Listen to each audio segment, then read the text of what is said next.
Welcome back here to the Jewish News Channel, From and Balanced, and today we're talking about parenting and children and two tips that I believe have helped my kids and benefited my kids enormously over the years. I'm certainly not the best parent in the world by any stretch of the imagination. You can take this with a grain of salt, but a broken clock can be right twice a day. So if I give you two tips that happen to be right, hey, you never know. I mean, these are definitely harmless, I think.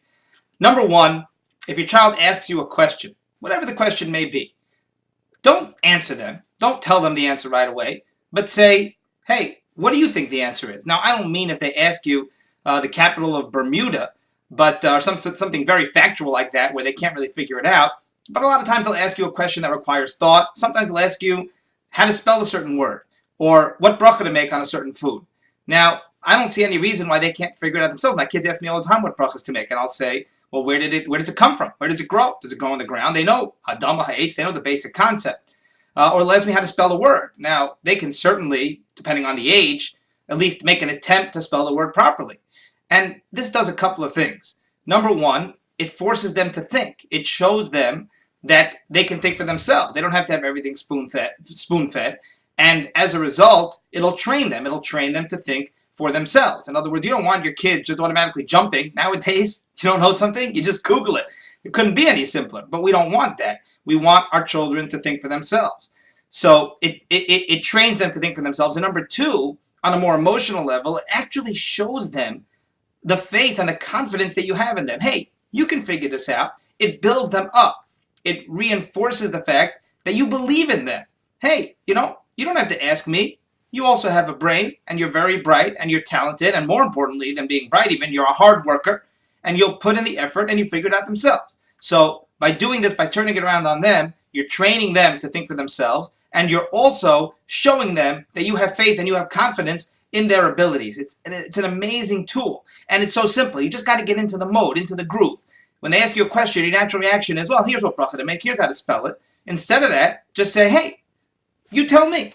And you get used to that. And I do that all the time now. It took me a while. And I really believe that it's very beneficial for your kids. The second piece of advice that I have, also related to this, is train your kids to ask questions. When kids ask questions and they think for themselves, that teaches them how to analyze. That teaches them how to think.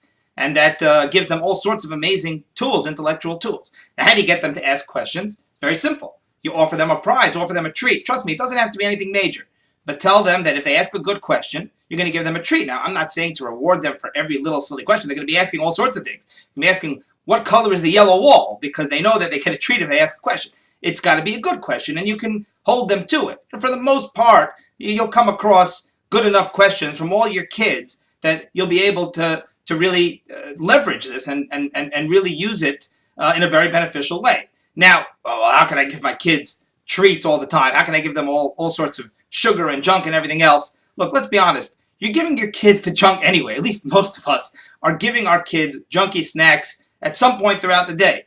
So they're going to probably end up with it anyway. This way, instead of it just being a freebie, you're tying it into a reward. You're showing them that if they ask good questions and they're thoughtful and they're analytical, then you're going to reward them. So you're actually showing them the value of asking good questions. You're giving them something you'd probably give them anyway, and instead of just them getting it for nothing, they're getting it as a reward, which means you're showing them how much you value them asking good questions. And look, are they going to end up, it doesn't always have to be food. You can give them little prizes. For most kids, even just giving them something extra, a little rubber bouncy ball or, I don't know, whatever they happen to like, they're going to enjoy that. Or you could buy them a candy at the store, an extra special candy, and they could store it somewhere and have a little of it each day. There's a lot of ways to go. I don't think that that's the main concern.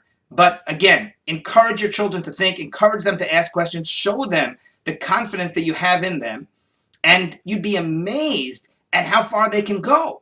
So much children, it's not all nature versus nurture. It's not just all about them being born with the ability to ask questions or to think for themselves. A lot of it comes from how you train them. And if you show your kids that you believe in their ability, and you show your kids that they should ask the questions, and they should try to come up with answers, and they shouldn't just jump to just get it spoon-fed to them, you'd be blown away at the kind of results that you'll see, probably in a very short time. Thank you for being here on the Jewish News Channel, From and Balanced. We will see you next time.